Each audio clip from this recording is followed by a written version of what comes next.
Hi, it's Ike from Groovy Entertainment. Today we got another book to read for you. Today's book is If I Were Just Like Kermit for 1986. So let's get started.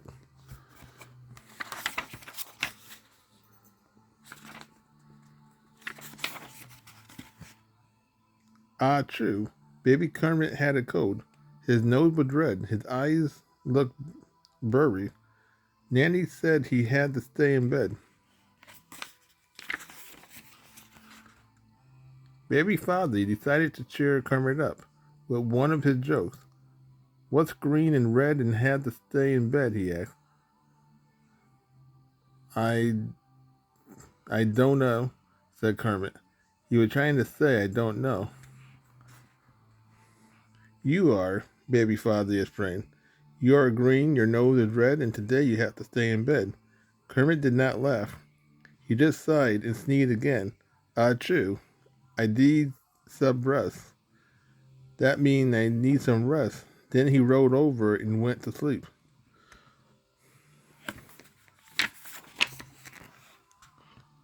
I had failed, said Fozzie sadly, as he shuffled away. I tried to cheer up my friend Kermit, and instead I put him to sleep. He sat down on his rocking chair and rocked and fought. My friend Kermit is always kind and helpful and daring. He's brave and polite and clever too. If I was sick, he would know exactly what to do to make me feel better.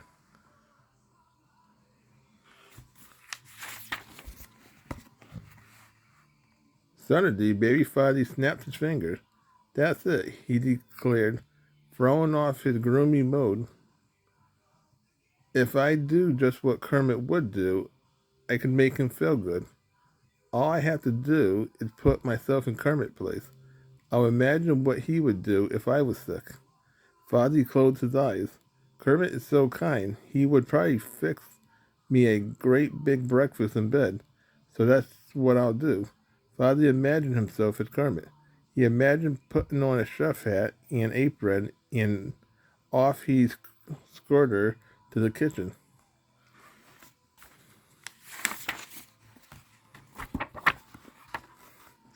Fozzie found some butter and 6 eggs. He dropped 3 of them on the floor and scrambled the other in a frying pan. Then he put 2 nice, thick slices of bread in the toaster. He let them toast while he hunted for jam.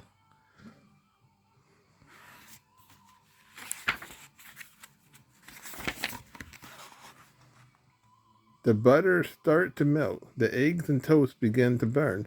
Fozzie finally found the jam behind a pile of cans that tap, uh, toppled off a shelf. Oh dear, cried Fozzie as the can rolled across the floor. I can barely see because of all the smoke. I better find a mop and pail to tidy up this awful mess. I have to be helpful because that's exactly what Kermit would do.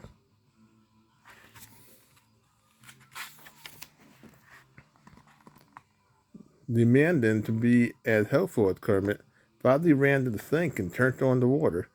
Then off went to find a pail. He hurried as fast as he could, but the water was faster than he was. By the time baby Fozzie returned to the sink, there was enough water on the floor for a seafaring bear to go sailing.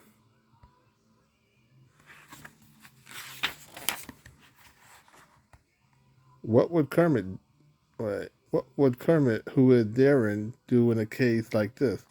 Fozzie wondered, trying hard to stay afloat. Why, Kermit would climb aboard the pail and sail off on an exciting adventure. He decided. So he wait. So he scrambled into the pail. Then the mop made a very fine oar. He peered through his spyglasses in search of a distant shore.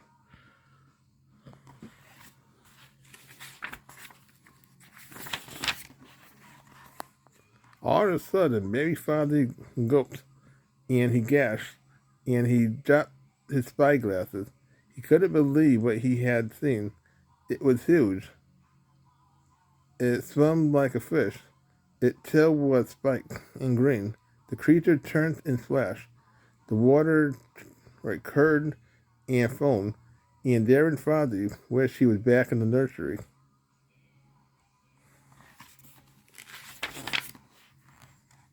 What would Kermit do now? Fozzie asked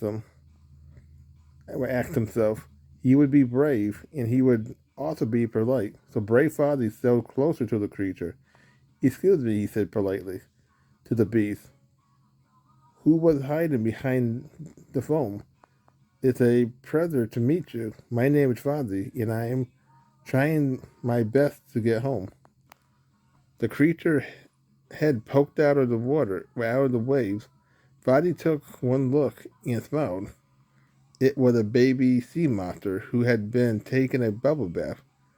The little sea monster stared silently at Fozzie. Its tail trembled with fright. Then it hiccuped a bouquet of bubbles and dove quickly out of sight.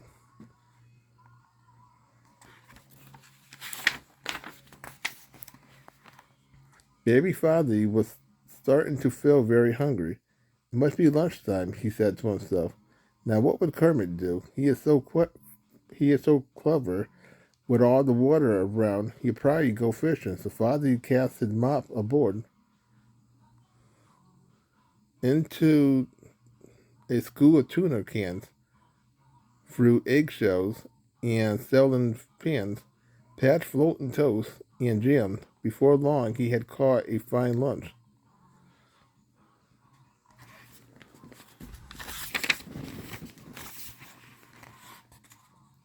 It had been a lovely adventure, but Fozzie wished he was back on dry land. What would clever Kermit do if he was tired of blubbering about in the pail? Fozzie wondered. He certainly wouldn't fuss or shout. Kermit would just reach overboard, pull the plug, and let the water out. It seemed like a fine plan, so clever Fozzie reached overboard, but the pill tipped. Poor Fozzie fell out, and down he went, and down and down.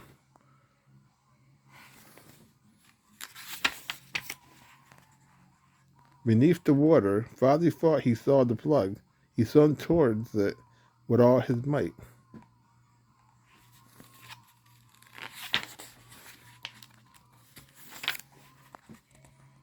The next thing Fozzie knew, he was staring at Nanny's shoes. Fozzie, why are you trying to swim on the nursery floor? Nanny was asking. Oh my, you have got a lump on your head. You must have fallen off your rocking chair. I better get you right into bed.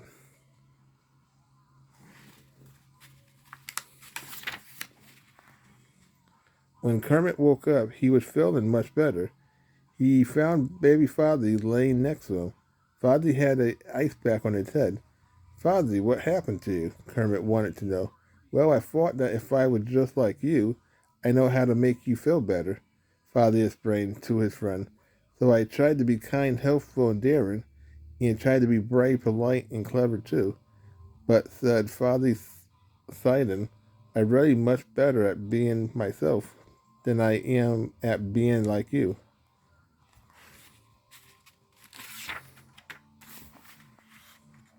Well, that's good, said Kermit, because I like you just the way you are. You do act, Fozzie, smiling at last. Well then, how about a new joke?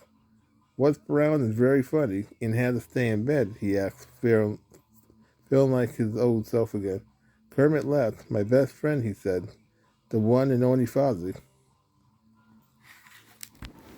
So that was If I Were Just Like Kermit for 1986. To be like, subscribe, share, and comment. Have a good every day, but another video coming out real soon.